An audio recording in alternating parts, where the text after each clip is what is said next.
How many brothers and sisters did you have? Altogether, it was 7 of us. And counting 8, but Johnny, we didn't know him. When Mark was born, Johnny was 18 months old, and he died when Mark was about 9 days old. That was the first child she had.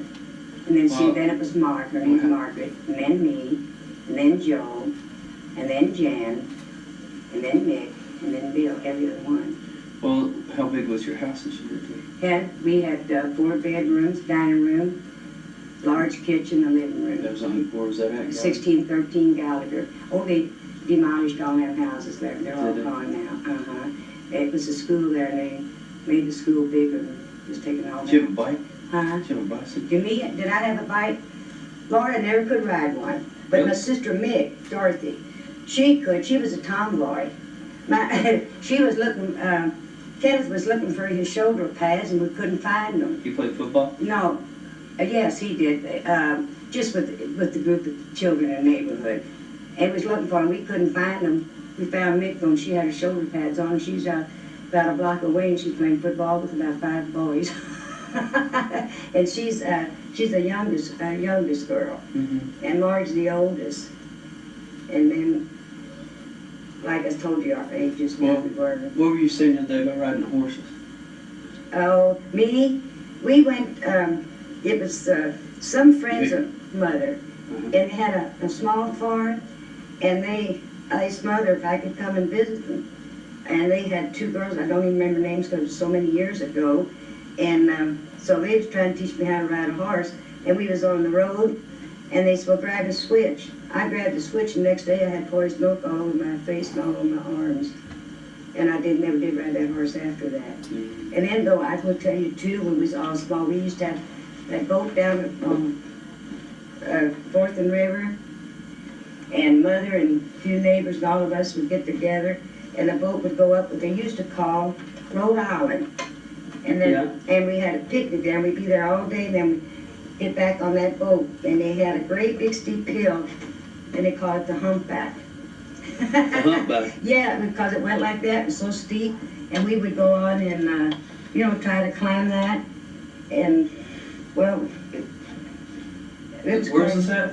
It was when, we get on the boat, I forgot what they called, just like the Bella Lobo, about that size. It might be the same boat because it's so very old.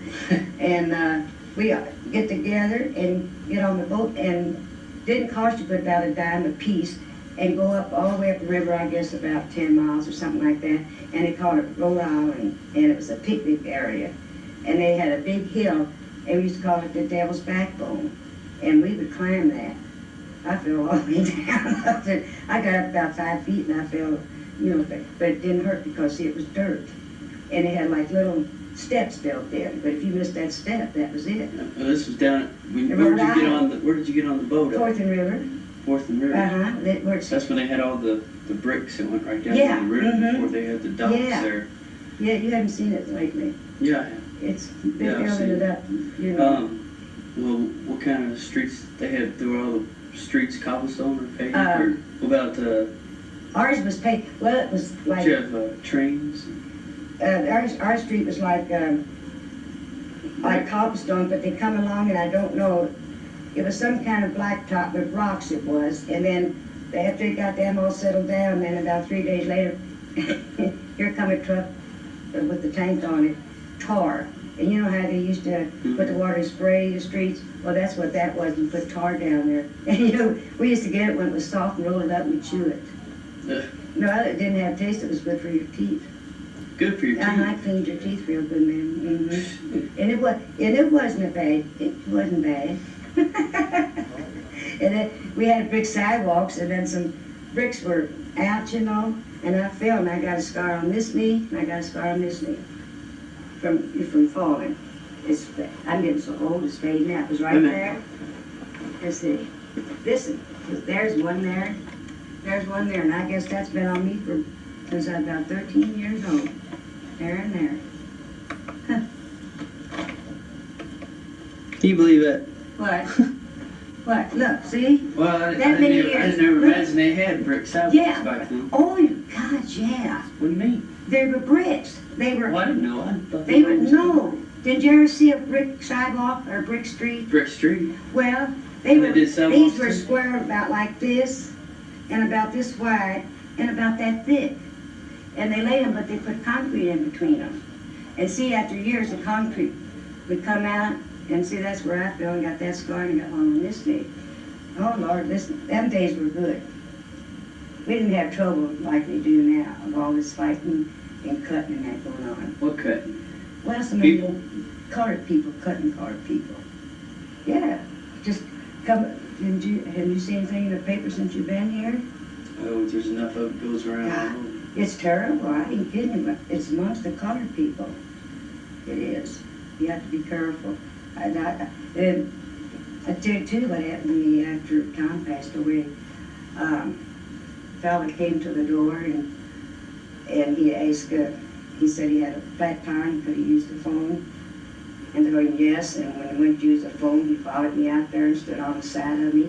And in the meantime, this a few years after he passed away, in Florence, my neighbor called me and she said, Bee, did that fella get in on you? And I said, yes. She said, well, just keep talking and tell him the police are coming. And see, the highway back there, or Watterson, well, and see cars pass there all the time. And she said, tell him the police is coming. And I said, well, okay, I'll do that.